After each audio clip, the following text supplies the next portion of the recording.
HOA said my pool was ugly, so I built an infinity pool that sits high over their houses. Have you ever poured your heart into something, only to have someone tear it down without a second thought? That's exactly what happened to Mia, a single mom who thought she'd found her forever home in the quiet suburban enclave of Willow Creek.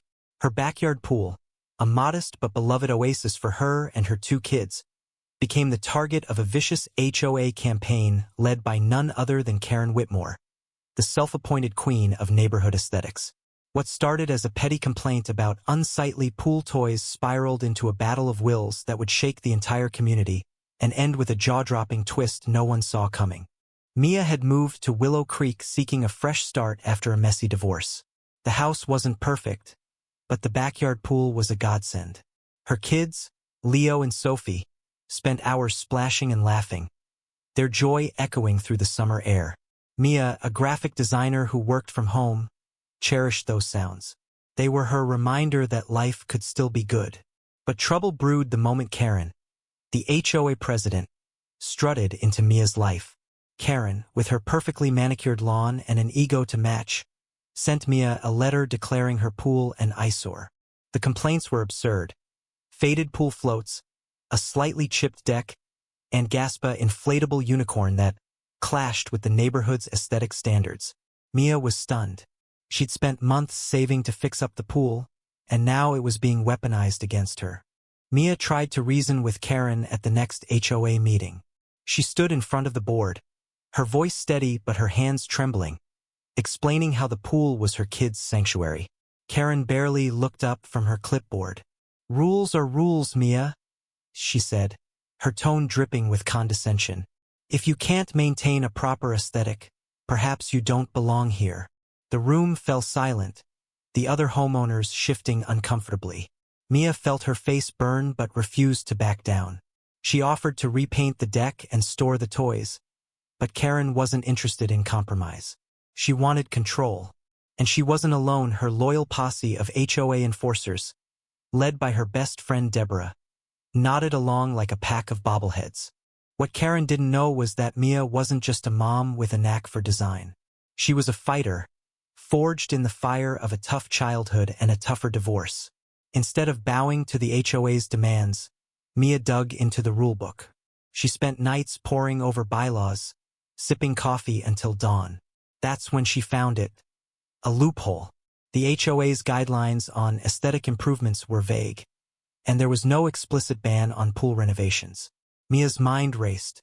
If Karen thought her pool was ugly, she'd give her something impossible to ignore. Enter Javier, Mia's old college friend and a brilliant contractor with a rebellious streak. Over beers one night, Mia shared her plan. Not just to fix the pool, but to transform it into something so spectacular it would make Karen's head spin. Javier grinned. "Let's make them eat their words." He sketched out a vision for an infinity pool, perched on a raised platform that would make it the crown jewel of Willow Creek. It was ambitious, expensive, and borderline insane, but Mia was all in. She cashed out part of her savings, took on extra freelance gigs, and got to work. The construction began quietly, but it didn't stay that way. Jackhammers roared, trucks rolled in, and the neighbors started whispering. Karen was livid. She marched to Mia's doorstep, waving another violation notice. "This is unacceptable," she shrieked, her face redder than her prized roses. "You're turning this neighborhood into a construction zone." Mia smiled calmly. "Everything's within code, Karen. I checked." Karen stormed off, but Mia knew the real battle was coming. The twist came in the form of Mr. Patel, a retired engineer who lived next door. Quiet and unassuming, he'd kept to himself since moving in a year ago. But one evening, he knocked on Mia's door, holding a folder. "I heard what's going on," he said, his eyes twinkling. "I used to work for the city planning department. Let me help." Inside the folder were detailed permits, zoning laws, and most importantly a record of Karen's own violations. Apparently, her approved gazebo was built without proper permits, and her fence was 2 inches too tall. Mr. Patel had been watching the HOA's overreach for years and was done staying silent. With his expertise, Mia's project was bulletproof. The confrontation erupted at the annual HOA barbecue, held in the community park. Karen, armed with a megaphone and her usual air of superiority, announced that Mia's monstrosity was under review for immediate demolition. The crowd murmured, some nodding in agreement, others looking uneasy. Mia stepped forward, her kids by her side, and dropped her bombshell. "Before you vote," she said, her voice clear and confident, "you should know that my pool complies with every regulation, unlike some properties." She handed out copies of Mr. Patel's findings, exposing Karen's violations. Gasps rippled through the crowd. Deborah, Karen's right-hand woman, tried to deflect, but the evidence was undeniable. Karen's face crumpled, her megaphone dangling uselessly. The fallout was swift. The HOA board, embarrassed by the public call-out, voted to suspend Karen's presidency pending a full review. Her gazebo was torn down the following week, and her fence was adjusted at her own expense. Meanwhile, Mia's infinity pool was completed, and it was breathtaking.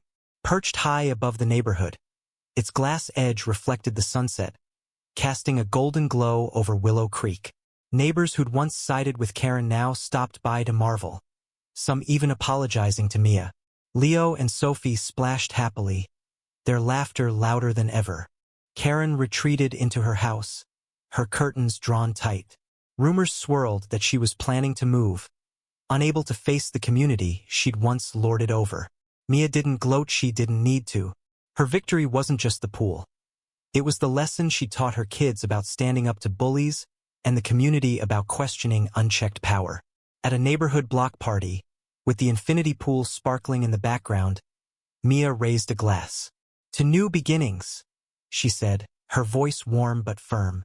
The crowd cheered, and for the first time in years, Willow Creek felt like a true community. So, what do you think? Was Mia's bold move a triumph of justice? Or did she go too far in her quest to prove a point? Share your thoughts. Where do you stand in this backyard battle?